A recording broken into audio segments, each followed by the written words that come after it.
नमस्कार, DPK news में आप सभी का स्वागत है। मैं आपके साथ आरवी। आइए नजर डालते हैं गांव से लेकर शहर तक की सभी खबरें फटाफट अंदाज में। 1999 बैंक के आईपीएस उमेश मिश्रा ने आज राजस्थान पुलिस के मुखिया का चार्ज लिया। इसी दौरान उमेश मिश्रा ने बताया कि वो राजस्थान पुलिस की प्राथमिकताओं पर और अधिक काम करने वाले हैं।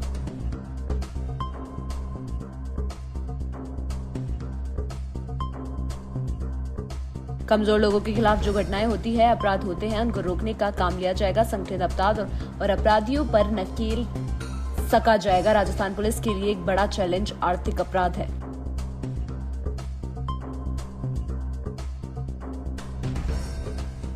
उस पर काम करने की अधिक और जरूरत है। भरतपुर के कामा में ऐसे अपराधी अधिक है। ऐसे अपराधियों को टाइट करने की जरूरत है। थानों में पीड़ित के स्थान पे न्याय होना चाहिए, उनसे परेशानी को समझना चाहिए।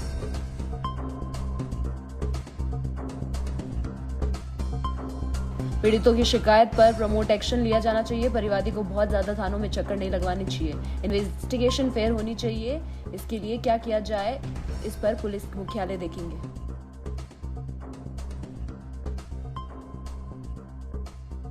पुलिस स्टेशन सुधर गए तो स्टेट का पुलिसिंग सुधर जाएगा, क्योंकि जो कोर पुलिसिंग है वो पुलिस स्टेशन में है। जांच में कैसे पारदर्शिता लाया जाए, इस पर काम होगा। जांच के बारे में परिवादी को मिलनी चाहिए। मकराना से खबर, जहां जिला विधिक सेवा प्राधिकरण मेड़ता व अध्यक्ष श्रीमती कुमकुम तालुक विविध सेवा समिति अपर जिला एवं सेशन न्यायालय मकराना के निर्देशानुसार 12 नवंबर को आयोजित होने वाली चतुर्थ राष्ट्रीय लोक अदालत को सफल बनाने का लक्ष्य, जिसमें पैनल अधिवक्ता हनीफी व अधिवक्ता गण व आमजन जनता ने को कहा कि 12 नवंबर को सुबह 10 बजे से शाम 5 बजे तक न्यायालय परिसर मकराना में साल अंतिम राष्ट्रीय लोक अदालत विभिन्न बैचों द्वारा संचालित की जाएगी, जिसमें राजीनामा योग्य फौजदारी मामले, पति पत्नी के पारिवारिक मामले, सिविल मामले, 138 एनआई एक्ट के मामले, भरण पोषण खर्चों के मामले में बातें होगी।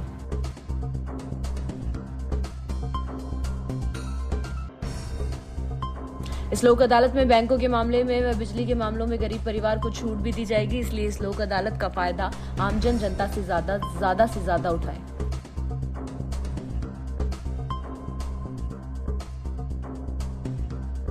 इस अवसर पर अध्यक्ष कुमकुम तालुका विविध सेवा मकराना ने आमजन जनता को ऑनलाइन के माध्यम से लोक अदालत का फायदा ज्यादा से ज्यादा उठाने की मांग की।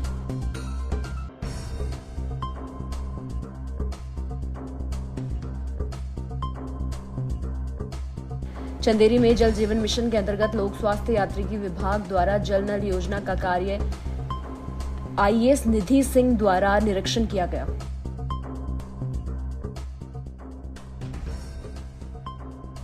जिसमें ग्राम कुरवासा में नल जल योजना का संचालन ठीक तरह से हो पाया और ग्राम जारसल, नारोन, करमई एवं खाकलोन में नेशनल कनेक्शन टूटे अथवा स्थिति नहीं पाने जाने पर, जिसके लिए संबंधित अधिकारी और मौके पर उपस्थित ठेकेदार को निर्देश दिए गए।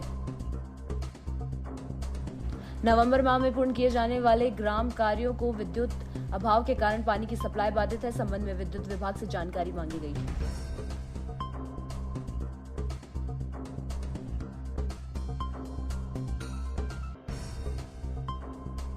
खंडवा में मुख्यमंत्री शिवराज सिंह चौहान ने कहा कि 15 नवंबर से प्रदेश में पैसा एक्ट लागू कर दिया जाएगा, जिसमें हमारे जनजाति भाई बहनों को सुविधाएं मिलेगी।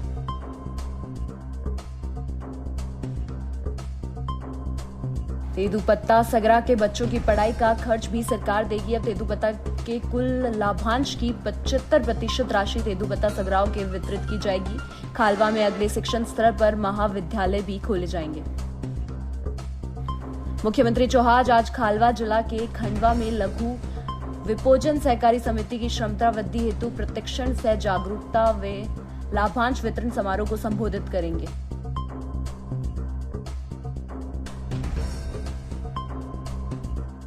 साथ ही खंडवा, बैतूल एवं उज्जैन में कुल 10 वन मंडल की 102 लघु विपोजन समितियों में 1,68,000 संग्राहकों को बैंक के खाते में 41,63,29,75 हस्तांतरित किए गए।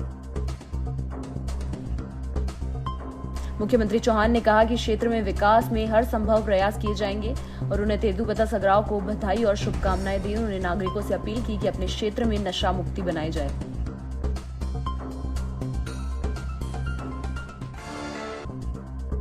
प्रतापगढ़ ट्रांसपोर्ट यूनियन प्रतापगढ़ अपना दल प्रत्याशी नगर पालिका अध्यक्ष के पद के प्रत्याशी को मिल रहा है। अपर संवर्धन में घबराए विरोधी दल। फिलहाल जैसे जैसे नगर पालिका चुनाव आ रहा है, सरगर्मियां भी तेज हो रही है।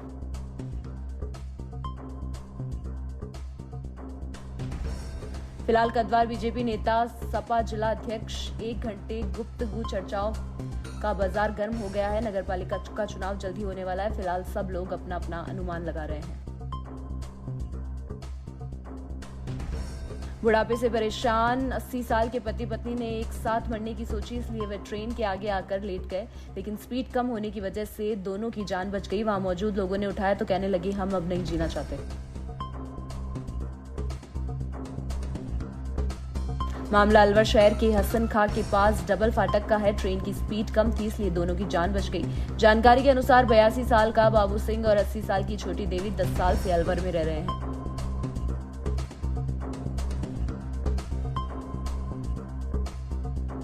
बाबू सिंह चौकीदारी करते थे। दोनों भरतपुर के कुम्हेर किशनपुरा गांव में के रहने वाले हैं। दोनों की संतान नहीं है। ऐसे में अलवर शहर की झुग्गी में बनाकर अपना ठिकाना बना लिया था। बाबू सिंह ने बताया कि इस उम्र में पड़ाव संभाला नहीं जाता।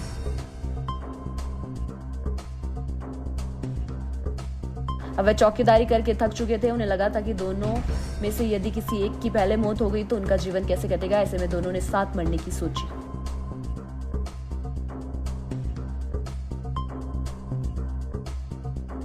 रेलवे के इंजीनियरिंग डिपार्टमेंट में ट्रेड्समैन मुकेश ने बताया कि सुबह 8 बजे जयपुर से करीब रथ ट्रेन आ रही थी। स्पीड करीब 30 किलोमीटर प्रति घंटा थी। जब फाटक से नजर पटरी पर पड़ी तो देखा कि 2 लोग लेटे हुए थे। इस पर वहां पहुंचे लोगों ने हटाया। जयपुर नगर निगम ग्रेटर के मेयर पद पर चुनाव के लिए नामांकन भरने की आज आखिरी तारीख है। दोनों ही दलों ने अपने अपने मेयर प्रत्याशी के लिए कल देर रात तक मंथन किया। सूत्रों की माने तो भाजपा की तरफ से कार्रवाई मेयर शील धबाई का नाम लगभग तय है। इसके अलावा दूसरा बड़ा नाम रशीम सैनी का आ रहा है। इधर कांग्रेस की तरफ से देर रात तक मंथन किया गया और 1-2 नामों पर चर्चा भी की गई, लेकिन फाइनल उम्मीदवार अब तक तय नहीं किया गया। भाजपा के प्रत्याशी को देखकर ही अपने उम्मीदवार को मैदान में उतारेगी। सूत्रों का कहना है कि अगर भाजपा शील धबाई को मैदान में उतारती है तो शायद कांग्रेस अपना प्रत्याशी मैदान में उतारेगी ही नहीं।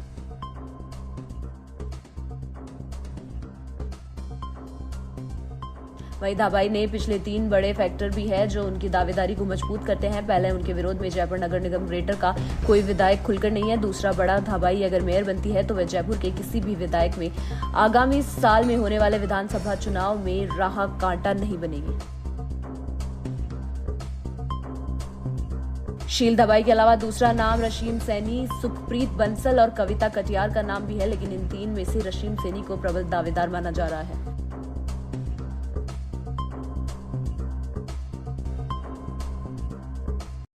फिलहाल इस बुलेटिन में इतना ही। नमस्कार।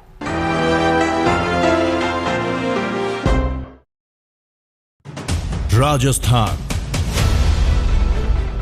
समृद्ध विरासत है,